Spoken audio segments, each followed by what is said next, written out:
E aí, pessoal? Matheus, professor de Física aqui do CISC Pré-ENEM. Venho trazer para vocês uma questãozinha essencial que caiu no ano de 2017 na prova de Física. Por favor, acompanhe o slide aí. Então, pessoal, nós temos uma questão que fala sobre uma colisão frontal entre dois automóveis. Colisão de automóveis. São materiais, são corpos que estão em movimento. Quando nós falamos em corpos em movimento, nós temos a abordagem já diretamente da parte de cinemática. Mas quando a gente fala em cinemática, nós falamos somente na questão dos corpos em movimentos. E ao ler a questão mais detalhada, ela nos apresenta um gráfico e fala na questão de aceleração e força. Vamos lá. Uma colisão frontal entre dois automóveis, a força que o cinto de segurança exerce sobre o tórax e abdômen do motorista pode causar lesões graves nos órgãos internos. Pensando na segurança do seu produto, um fabricante de automóveis realizou testes em 5 modelos diferentes de cinto. Os testes simularam uma colisão de 0,3 segundos de duração e os bonecos que representavam os ocupantes foram equipados com acelerômetros. Acelerômetros, pessoal, é um dispositivo que vai medir a intensidade da aceleração a cada instante. Esse equipamento registra o módulo da desaceleração do boneco em função do tempo. Os parâmetros, como massa dos bonecos, dimensões dos cintos e velocidades imediatamente antes e após o impacto, foram os mesmos para todos os testes. O resultado final obtido está no gráfico de aceleração por tempo. Voltando aqui.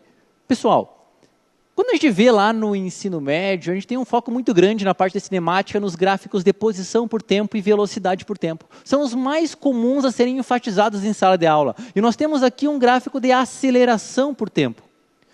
Não é nada absurdo. Basta nós pegarmos o gráfico e começarmos a interpretarmos o gráfico, vermos o que o gráfico está nos informando. Voltando lá. Nós temos 5 curvas neste gráfico, ok? Cada uma das curvas possui uma maior intensidade ou menor intensidade em certo tempo. Notem que o eixo vertical nos apresenta a aceleração, o eixo horizontal os instantes de tempo. Lembrando que a questão fala, é uma colisão em torno de 0,3 segundos. Então, os gráficos fornecidos são de 0,3 segundos. O que nos interessa é a aceleração. Por quê? Embora nós estejamos falando em corpos em movimento, a questão está pedindo a força que o cinto aplica nos corpos. Quando nós falamos em força causadora,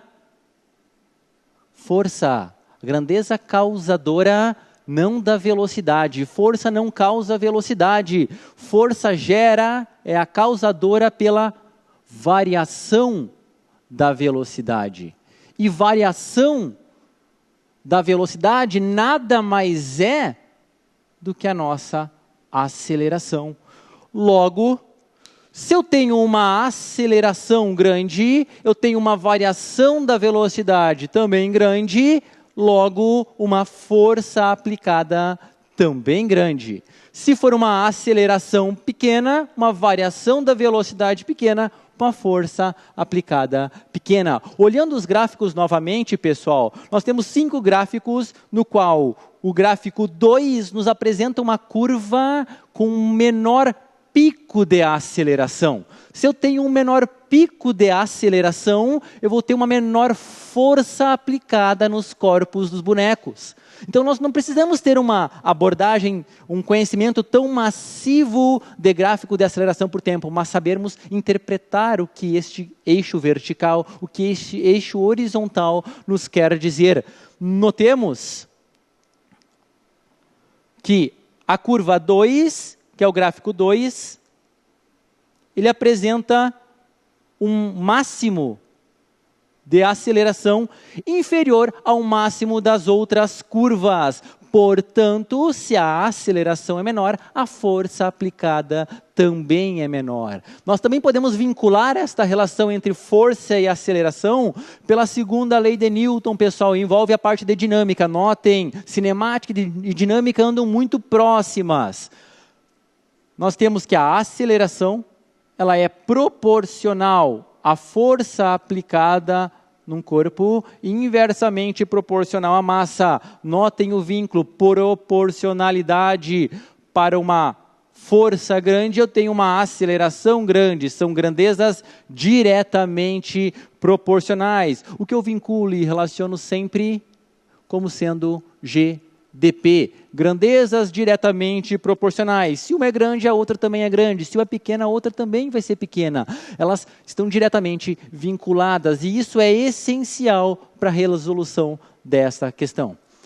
Então, pessoal, foi só um exemplozinho de questão que envolve a parte de um dos conteúdos que mais cai no Enem, cinemática e dinâmica, é o que mais tem aparecido atualmente, e mostrar que existe um vínculo entre os dois. E isso é essencial, conseguir relacionar os conteúdos para conseguir resolver esta questão. Não achar que somente a questão vai trabalhar somente um conteúdo, somente outro conteúdo. Vai trazer várias informações e a gente tem que aprender a trabalhar com essas informações e relacionar estas informações. Então, pessoal, aguardo vocês aqui no CISC Pré-ENEM. Matheus, professor de Física, estarei esperando vocês.